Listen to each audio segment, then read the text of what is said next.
everybody. Welcome to HS Awareness Week.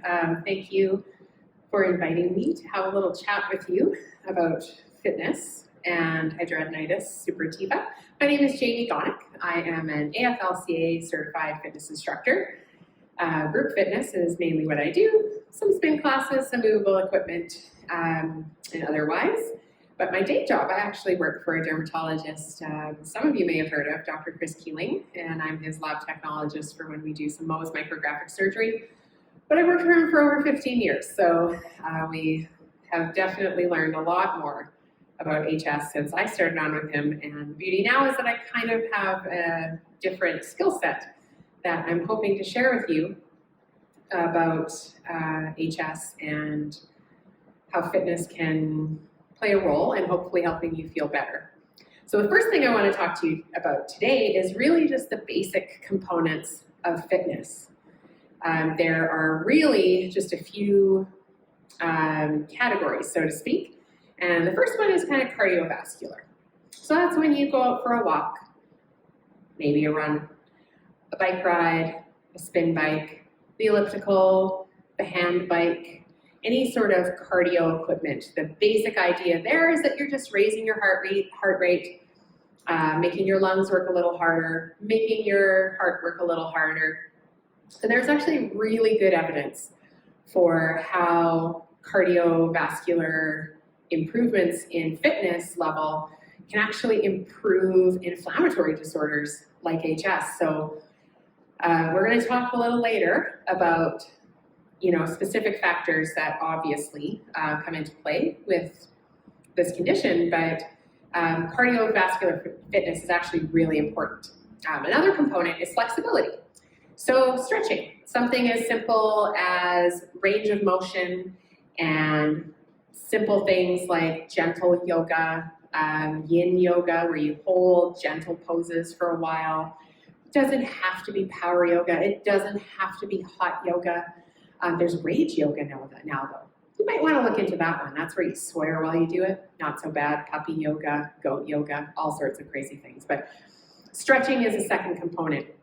What that really, really comes down to is making sure that you are able to keep your joints, your back, moving as time goes on, okay? Third is your muscular strength and endurance. So thinking about anything that is weight bearing. So that can be body weight, that can be variable resistance like bands. We'll talk about that a little bit later. Swimming, which I know is also cardio, so that's a bit of cheating. Things like using dumbbells or weight machines or a TRX. I'm going to show you what that is a little later too.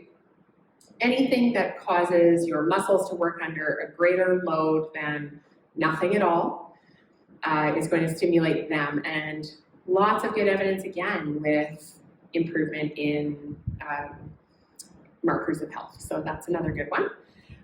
Next up is your stability. So your ability to move through life, essentially, is how I like to think of it. So can you come up on one foot and hold that for a little while? Can you walk through an area with some roots or some rocks and have the stability to be able to get through it without stumbling and falling?